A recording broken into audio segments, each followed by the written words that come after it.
السلام علیکم فرینڈس، کتاب اللہ کی سب سے افضل صورت کا تو ہمیں معلوم ہے، سورت فاتحہ۔ یہ قرآن کی سب سے عظمت والی صورت ہے، اس سے اوپر کوئی صورت نہیں ہے۔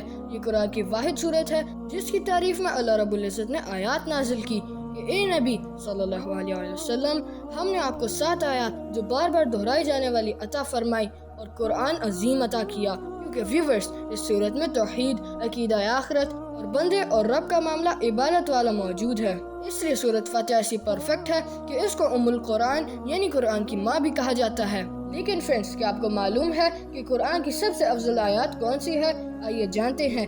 ایک دن رسول اللہ صلی اللہ علیہ وسلم اپنے صحابہ کے ساتھ بیٹھے ہوئے تھے کہ آپ صلی اللہ علیہ وسلم نے سوال کیا کہ کیا کسی کو معلوم ہے کہ قرآن کی سب سے عظیم آیات کون سی ہے؟ اس مجلس میں حضرت ابی ابن قعب رضی اللہ عنہ بھی موجود تھے، تو رسول اللہ صلی اللہ علیہ وسلم نے ابی ابن قعب کو مخاطب کر کے فرمایا کہ آپ بتاؤ۔ ویورز، قعب رضی اللہ عنہ نے جواب دیا کہ اللہ رب العزت اور اس کا رسول صلی اللہ علیہ وسلم زیادہ جانتے ہیں۔ رسول اللہ صلی اللہ علیہ وسلم نے دوبارہ وہی سوال ریپیٹ کیا اور کہا بتاؤ ابی ابن قعب، تو پھر انہوں نے جواب دیا اللہ لا الہ الا هو الحی القیوم۔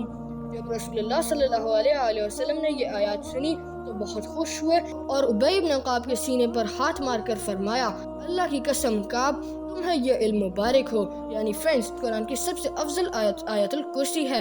یہ وہ آیت ہے جن سے جنات اور شیاطین ہار جاتے ہیں، کیونکہ اس صورت میں نہ دنیا کا ذکر، نہ آخرت کا، نہ نبیوں کا ذکر، نہ کتابوں کا اور نہ ہی قوموں کا ذکر ہے، بلکہ اس صورت میں صرف میرے رب کا ذکر ہے۔